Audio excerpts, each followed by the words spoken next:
80% од објектите во Македонија треба да се затворат. Ние како општество требаше ова добро да не освести и сите во својот домен да си преземеме мерки и овие работи да ги коригираме, не само тогаш нели да трчаме по продавници и да бараме противпожарни апарати, една недела после тоа и после тоа повторно никому ништо и се постара да се врати. Да, па сигурно сега се направат некои вонредни контроли, сигурно тие половина нема бидат сервисирани, да ќе бидат застарени ПП апарати. Па и не ПП апарати, правилникот за противпожарна заштита е толку ригорозен, иако се разбира се, има може и подобро секогаш, меѓутоа да се почитуваат тие мерки што таму се пропишани.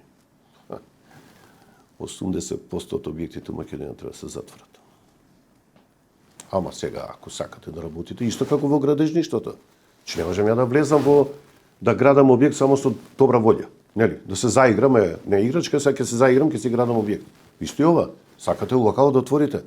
Сакате дискотека или не знам кабаре или ресторан или се. Цената е таа што треба да ја платите. Дека мора да биде прописно секако што треба. Не само законски. Зборувам грижа на совест. Значи, тоа е како, според мене, тоа е уште пострашна казна. Уште грижата на совест. Да носите на совест 62-3 млади животи. Тоа има ли поголема казна? Тоа не би требало затвор да става. Само да се будите секој утро со таа мисла, па тоа е повеќе од смртна казна.